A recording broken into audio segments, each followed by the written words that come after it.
Eric Huette, bonjour. Vous êtes Managing Partner chez Vintech, un fonds de capital risque qui a investi 26 millions d'euros en 2008. Pouvez-vous nous rappeler vos derniers investissements? Effectivement, en 2008, nous avons fait 6 nouveaux investissements.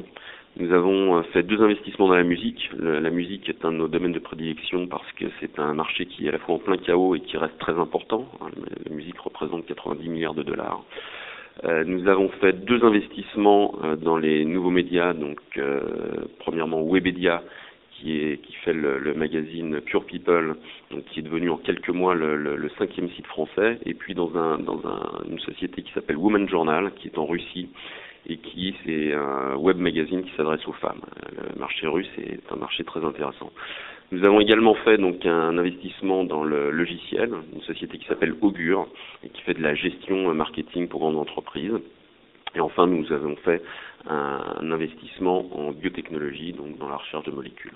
En 2008, vous avez également ouvert votre activité vers la Chine. Pourquoi ? Nous avons travaillé depuis 3 ans sur la Chine. Nous avons réalisé que la Chine devenait un acteur très important du marché des IT et des TMT.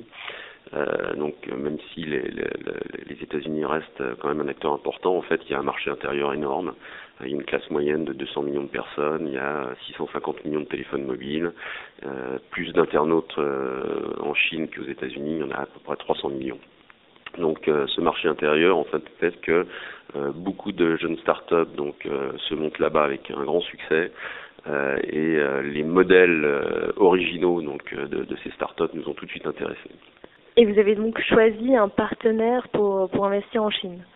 On investit seul, en tout cas avec des partenaires. On a choisi effectivement de faire un partenariat un peu plus particulier, donc avec une société, un investisseur local, pour nous apprendre à investir là-bas, pour nous ouvrir son deal flow, donc les startups qui se présentent à lui. Bon, maintenant, la plupart des investissements que nous faisons, c'est des investissements en direct. Quelles sont vos anticipations pour 2009 au niveau des investissements? Pour nous, rien ne change. Bon, c'est vrai qu'il y a la crise, mais nous croyons toujours en nos startups. Je veux dire, on a éprouvé la crise de 2000, ça s'est bien passé. On est resté supportif de la plupart de nos CEO et sociétés. C'est pour ça qu'on a eu un des meilleurs résultats au monde sur notre millésime 99. En 2009, donc on attend, nous on est armés pour faire 5 investissements par an, donc on pense qu'on va continuer sur ce trend. C'est-à-dire qu'on attend de faire entre 4 et 5 investissements l'année prochaine. Évidemment, les valorisations seront un facteur important de décision, mais bon, nous restons confiants sur ces investissements. Et du côté des sorties pour 2009?